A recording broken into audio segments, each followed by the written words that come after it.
সম্প্রতি দেখলেন যে জাতীয় পার্টির অফিসের সামনে তাদের একটা কর্মী সমাবেশ ছিল বলে তারা দাবি করেছে এবং সেখানে একটু ছই-ঝঞ্ঝাট হলো একটা পর্যায়ে। আমি ওটার পাশ দিয়েই কিছুক্ষণ আগে মাত্র সিএনজিতে আসলাম। প্রচুর পুলিশের উপস্থিতি দেখেছি। মনে হচ্ছিল যে অতি নিরাপত্তা বলয়ের ভিতরে, বেষ্টনীর ভিতরে তারা নিরাপদে প্রোগ্রামাদি করছেন আর কি। তো পরে তো দেখলাম যে পরবর্তীতে পুলিশের সাথে ধাওয়া পাল্টা দেওয়া এবং প্রোগ্রাম পণ্ড হয়ে গেছে। তো যারা সাংবাদিক ছিলেন তাদের কাছ থেকে আসলে জানার চেষ্টা করেছি যে আসলে বিষয়টা কী হয়েছে। তো ওখানে যেটা জানলাম সেটা হচ্ছে জাতীয় পার্টির তো আসলে লোকজন নাই। যেটা হয়েছে যে পতিত সরকারের ছাত্রলীগ, যুবলীগের যারা স্থানীয় কর্মী টর্মী ছিল, এদের একটা বিশাল অংশের এখানে সমাবেশ জমেছে এবং সারা দেশে এটা দেখতে পাচ্ছি যে আওয়ামী লীগের একটা পতিত অংশ, তারা এই যেখানে যেখানে জাতীয় পার্টি অপারেট করতে পারে, যেহেতু তারা অফিস টফিস এখনও খুলতে পারে, তাদের নেতারা এখনও ফ্রিলি চলাচল করতেছে, টকশো করে বেড়াচ্ছে, তাদেরকে এখনও জেলে নেওয়া হয় নাই, জেলে যেতে হচ্ছে না। তো এই কারণে অনেকেই এখন জাতীয় পার্টির শেল্টারে, আশ্রয়ে আসবার অথবা থাকবার চেষ্টা করছে। পুলিশের পক্ষ থেকে জানানো হয়েছে তাদের নাকি এই সমাবেশ করবার কোনো অনুমতি ছিল না, রাস্তা বন্ধ করে তারা এটা করেছে। এবং দ্বিতীয়ত হচ্ছে, এটা যখন অভিযোগ এসছে পুলিশের কাছে যে আপনাদের এখানে প্রচুর ছাত্রলীগ, যুবলীগের লোকজন আছে, তাদেরকে দিয়ে আপনারা প্রোগ্রাম করতে পারেন না, এবং তাদেরকে অনুরোধ করা হয়েছে একটা সার্টেন টাইমের পরে যেন তারা চলে যায় প্রোগ্রাম স্থল থেকে, কিন্তু সেটা তারা মানে নাই। তো এর পরবর্তীতে যা হয়, আলটিমেটলি পুলিশ হার্ডলাইনে চলে গেছে এবং প্রোগ্রাম বাতিল করতে বাধ্য করা হয়েছে, পণ্ড করে দিয়েছে। তো এইটা একটা ঘটনা। দ্বিতীয়ত একটা ঘটনা হচ্ছে, তার কয়েকদিন আগে আপনারা দেখেছেন যে আওয়ামী লীগের সাবেক মন্ত্রী, রাতের ভোটের এমপি, তারপরে হচ্ছে ডামি নির্বাচনের এমপি মন্ত্রী সাবের হোসেন চৌধুরী সাহেবের বাসায় 3 নর্ডিক কান্ট্রি রাষ্ট্রদূতের একটা মিটিং হয়েছে। প্রথম কথা হচ্ছে যে আওয়ামী লীগের মধ্যে যদি ন্যূনতম মনুষ্যত্ববোধওয়ালা ভালো মানুষ 1-2 জনকে ধরতে হয়, তাহলে সাবের হোসেন চৌধুরীকে নিঃসন্দেহে ধরতে হবে। কিন্তু গত 16-17 বছরের এই বাকশালী সাম্রাজ্যের এবং দিল্লির আধিপত্যবাদের যে রাজনীতি, সেই রাজনীতির তিনি বেনিফিশিয়ারি। তিনি এই নির্বাচন ছাড়া ডামি একতরফা রাতের ভোটে সে ভোট করে এমপি হয়েছেন, মন্ত্রী হয়েছেন, এবং একটা সরকারের যত সুযোগ সুবিধা নেবার সুযোগ থাকে সেটা তিনি নিয়েছেন, এবং এটার বিরুদ্ধে উনি কথা বলেছেন, প্রতিবাদ করেছেন বলে আমরা দেখি নাই আর কি। এখন এইটা নিউজ আসছে, ঘটনাটা সত্য কিনা এটার ব্যাপারে কোনো জায়গা থেকে খুব সলিড কথা বলে নাই আর কি। এটা নিয়ে আমরা বারবার বলেছি যে এই তথ্যটা আসলে ডাবল চেক করা যেতে পারে। পররাষ্ট্র মন্ত্রণালয়ের পক্ষ থেকে 3 জন রাষ্ট্রদূতকে সিম্পলি চায়ের দাওয়াত দেওয়া দরকার, ডেকে জিজ্ঞেস করা দরকার যে আসলে এটা সত্য কিনা, ঘটনা কিনা, এবং সেটা ওনারা কোন ক্যাপাসিটিতে ওনার সাথে দেখা করেছেন। এবং সাবের হোসেন চৌধুরী একজন প্রমিনেন্ট বিজনেসম্যান, উনি কি ব্যবসায়িক ক্যাপাসিটিতে দেখা করেছে, আওয়ামী লীগ নেতা হিসাবে দেখা করেছেন, না উনি সিম্পলি ব্যক্তিগত পার্সোনাল ফ্রেন্ড হিসাবে, একজন প্রাইভেট সিটিজেন হিসাবে দেখা করেছেন, সেই বিষয়ে তারা জিজ্ঞেস করতে পারে যদি আদৌ ঘটনাটা সত্য হয়ে থাকে।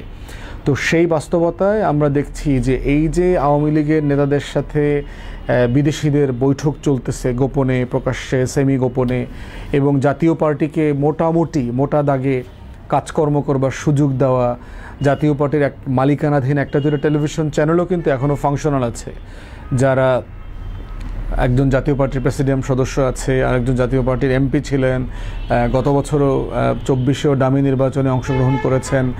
তো সেই জায়গা থেকে সরকার একটু স্পেস দিচ্ছে জাতীয় পার্টিকে। মোটা দাগে এগুলো আসলে কিসের বার্তা?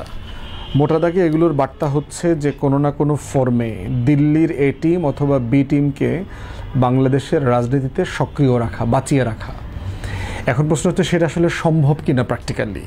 আমরা বোধ করছি যে না। আমরা সারা দেশে ঘুরে যেই জনমত দেখতে পাচ্ছি বিভিন্ন এলাকাতে, প্রান্তিক জনগোষ্ঠী পর্যন্ত, যে কোনোভাবেই পতিত স্বৈরাচারকে ফেরত আনা এবং ইনক্লুসিভ মানে অন্তর্ভুক্তিমূলক নির্বাচনের ব্যানারে আওয়ামী লীগ জাতীয় পার্টিকে পুনর্বাসন করা, সেই প্রচেষ্টাটা কোনোভাবে সফল হবে না। প্র্যাকটিক্যালি এটা কখনো পসিবল হবে না। অতএব সেই জায়গাতে, এবং আমাদের যারা বিদেশি বন্ধুরা আছেন, অংশীজনরা আছেন, ওনারা প্রায় আমাদেরকে এই বিষয়টা জিজ্ঞেস করেন যে নির্বাচনে আওয়ামী লীগ জাতীয় পার্টি অংশগ্রহণ করবার ব্যাপারে আমাদের মতামত কী। তো সেখানে আমরা আমাদের মতামত খুব পরিষ্কার করে বলে দিয়েছি যে গণ অভ্যুত্থানের যে পরাজিত শক্তি, যারা গত 16-17 বছর ধরে গণতন্ত্রকে হত্যা করেছে, বাকশাল কায়েম করেছে, গণহত্যার পর গণহত্যা করেছে এবং এখন পর্যন্ত তারা ক্ষমা চায় নাই, তাদের নির্বাচন রাজনীতি করবার কোনো অধিকার থাকতে পারে না। এবার এইটা আমরা কোনোভাবে নির্বাহী আদেশ দিয়ে এই নিষেধাজ্ঞাটা আরোপ করতে চাই না। এটা চাই আমরা একটা বিচারিক প্রক্রিয়ার মধ্য দিয়ে আমাদের এই আকাঙ্ক্ষার জায়গাটা আসুক। এবং ইতিমধ্যে আমরা দেখেছি যে আওয়ামী লীগের নেতা কর্মী এবং তাদের যে পুরো ক্রিমিনাল গ্যাং ছিল, সামরিক বেসামরিক বিভিন্ন বাহিনীর কর্মকর্তাদের বিচারিক প্রক্রিয়া চলমান আছে। এই প্রক্রিয়ার মধ্যে আওয়ামী লীগ এবং জাতীয় পার্টি এবং 14 দলের রাজনীতি করবার অধিকার, নির্বাচন করবার অধিকার থাকবে কিনা সেটা বিচারিক প্রক্রিয়ার মধ্য দিয়ে এই প্রশ্নের জবাব আসবে। এবং আমরা চাই এই প্রশ্নের রিজলভ ওখান থেকেই হতে হবে। আমরা কোনোভাবেই চাই না যে মানে আইন নিজের হাতে তুলে নেবার বাস্তবতাটা তৈরি হোক, আবার ইকুয়ালি অন্তর্বর্তীকালীন সরকার অথবা রাষ্ট্রীয় প্রতিষ্ঠান আইন নিজের হাতে তুলে নেবার মতো কোনো অবস্থা তৈরি করুক। অতএব বিচারিক প্রক্রিয়ার মধ্য দিয়ে যেন আওয়ামী লীগ, জাতীয় পার্টি এবং গণ অভ্যুত্থানে গণহত্যার সাথে যারা জড়িত সেই সকল ব্যক্তি, প্রতিষ্ঠান এবং দলকে যেন সাফিসিয়েন্টলি জবাবদিহিতার আওতায় আনা হয়, আমরা সেটা চাই। আরেকটা বড় গুরুত্বপূর্ণ বিষয় হচ্ছে যে গোয়েন্দা সংস্থাগুলোর সাকসেস ফেইলিওরের একটা জায়গা কিন্তু এখানে আছে। জাতীয় পার্টির এখানে প্রোগ্রাম করার অনুমতি নাই, জাতীয় পার্টি এখানে একটা মঞ্চ করতেছে, এখানে চেয়ার টেবিল পেতে বসে আছে, মানে লোকজন আসতেছে, খিচুড়ি বিচে বিরিয়ানি পাক হইছে এখানে। এই পুরো প্রসেসকে গোয়েন্দা সংস্থা আসলে টের পায় নাই, তারা কি আইনশৃঙ্খলা বাহিনীকে ইনফর্ম করে নাই?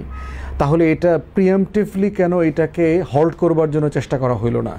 কেন এইটা এতদূর পর্যন্ত গড়াইলো, যেখানে লাঠিচার্জ করতে হয়েছে, সাউন্ড গ্রেনেড মারতে হয়েছে, এই দৌড়াদৌড়ি, ধাওয়া পাল্টা ধাওয়াতে যেতে হয়েছে, এতদূর পর্যন্ত গেল কেন? ঠিক একইভাবে এরকম বহু ঘটনাগুলো আমরা দেখছি বিভিন্ন জায়গাতে, যেখানে এই গোয়েন্দা সংস্থার ফেইলিওরটাকে সিরিয়াসলি রিভাইজ করা দরকার, যে আসলে এটা কি জেনুইন জায়গা, না আসলে এটা একটা আরোপিত জায়গা, না এটা সিম্পলি হতে দেয়া হচ্ছে সিম্পলি ক্যাওয়াসটা তৈরি করবার জন্য। ইভেন এটাও দেখেছি যে আমাদেরকে দু একজন সাংবাদিক বলেছে যে 2-1টা ককটেল বিস্ফোরণ করেছে, প্রোগ্রামে থাকা লোকজনই করেছে। এখন এটাই কি এসালম হাসিনার মিটিংয়ে নির্বাচনের আগে যে রাষ্ট্রে অরাজকতা তৈরি করবার যে পরিকল্পনা, সেই পরিকল্পনার অংশ কিনা, যেটা আসলে নিজেদের মধ্য থেকে নিজেরা করতেছে? এই নির্বাচনী আলাপটা, অন্তর্ভুক্তিমূলক আলাপটা নিয়ে আসা কোনো না কোনো ফর্মে যেন আওয়ামী লীগ, জাতীয় পার্টি থাকে নির্বাচনে, সেটার জন্য।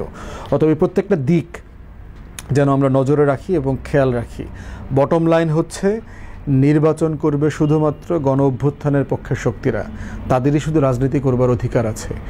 গুম খুনের সাথে যারা ভাগিদার, অংশীদার গত 16 বছরে, তাদের কোনোভাবে বাংলাদেশের রাজনীতিতে প্রতিনিধিত্ব করবার অধিকার থাকতে পারবে না। এটাই সারা বিশ্বের একমাত্র নজির। ধন্যবাদ।